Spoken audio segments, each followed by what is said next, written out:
Firman Tuhan hari ini terambil dari kitab Yesaya pasal 35 ayat 1 sampai dengan 10. Keselamatan bagi umat Tuhan. Padang gurun dan padang kering akan bergirang. Padang belantara akan bersorak-sorai dan berbunga. Seperti bunga mawar ia akan berbunga lebat, akan bersorak-sorak, ya bersorak-sorak dan bersorak-sorai.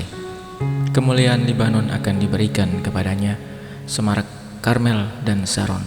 Mereka itu akan melihat kemuliaan Tuhan, semarak Allah kita. Kuatkanlah tangan yang lemah lesu dan teguhkanlah lutut yang goyah. Katakanlah kepada orang-orang yang tawar hati, kuatkanlah hati, janganlah takut.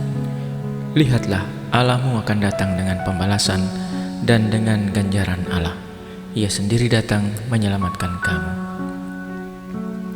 Pada waktu itu orang-orang buta akan dicelikan dan telinga orang-orang tuli akan dibuka. Pada waktu itu orang lumpuh akan lompat seperti rusa dan mulut orang bisu akan bersorak-sorai. Sebab mata air memancar di padang gurun dan sungai di padang belantara. Tanah pasir yang hangat akan menjadi kolam dan tanah kersang menjadi sumber-sumber air. Di tempat serigala berbaring akan tumbuh tebu dan pandan. Di situ akan ada jalan raya yang akan disebutkan Jalan Kudus. Orang yang tidak tahir tidak akan melintasinya, dan orang-orang pandir tidak akan mengembara di atasnya.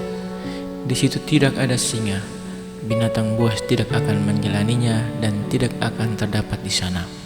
Orang-orang yang diselamatkan akan berjalan di situ, dan orang-orang yang dibebaskan Tuhan akan pulang dan masuk ke Sion dengan bersorak-sorai. Sedang bersukacita abdi meliputi mereka. Kegirangan dan sukacita akan memenuhi mereka. Kedudukan dan keluh kesah akan menjauh. Demikian firman Tuhan hari ini. Renungan hari ini dengan judul Harapan Selalu Ada. Pada bulan Februari yang lalu, kita dikhawatirkan oleh pandemi COVID-19 varian Omicron. Penyebaran virus ini cukup serius, walaupun tidak seburuk varian sebelumnya. Dunia tertolong oleh adanya vaksin. Harapan pemulihan lebih tinggi dengan adanya penemuan vaksin dan pelayanan vaksin secara serius di berbagai daerah dan negara. Itu artinya ada harapan. Pembacaan kita hari ini memberikan gambaran tentang kehidupan yang dimotivasi oleh pengharapan. Dan pengharapan yang ditampilkan Nabi Yesaya ini sangat spesifik, pengharapan di dalam Tuhan. Hidup hanya bisa tetap berjalan karena ada harapan. Tetapi harapan saja tidak cukup. Harapan itu harus tertuju kepada Tuhan. Dalam nubuat tentang pengharapan ini, Yesaya memakai gambaran padang gurun dan kering yang akan kembali berair dan berbunga lebat.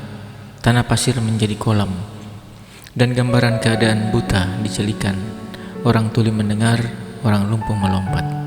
Dengan gambaran ini Yesaya meyakinkan bangsanya bahwa masih ada harapan.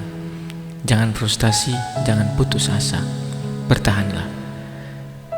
Segala keadaan buruk ini pasti akan berlalu, badai pasti akan berlalu, dan dia katakan di ayat yang keempat sampai dengan ayat yang kelima, ini semua hanya soal waktu.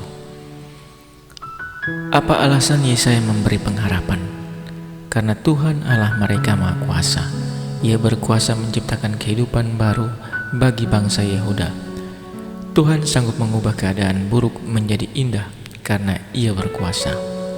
Tuhan juga berkuasa menaklukkan musuh-musuh umatnya. Dan pada akhirnya Yesaya menggambarkan Tuhan Allah berkuasa untuk mengaruniakan sukacita abadi. Mereka akan pulang kembali ke Sion dengan sukacita penuh dan abadi, lenyap kedudukan dan keluh kesah. Keadaan tidak berubah dengan sendirinya karena waktu, tetapi karena Tuhan Allah Maha Kuasa berkenan mengubahnya. Hari ini kita mengeluh, atau hampir tiap hari kita mengeluh. Saat ada orang menguatkan dengan kata-kata pengharapan, kita menganggapnya basa-basi. Kekecewaan dan merampas sukacita dan juga pengharapan kita. Nabi Yesaya mengingatkan kita tentang pengharapan yang didasarkan pada pribadi Allah yang Maha Kuasa. Ketika percaya kepada Allah yang Maha Kuasa, tentu kita harus percaya juga bahwa di dalam Dia ada pengharapan. Keluh kesah dan tawar hati karena keadaan, segeralah kita sadari dan ubah dengan ingatkan diri kita bahwa kita harus mempercayai Allah. Dia berkuasa mengubah keadaan hidup kita. Dia pasti akan mengubah keadaan kita karena Dia Maha Kuasa. Amin. Demikianlah renungan kita hari ini. Tuhan Yesus memberkati kita. Shalom.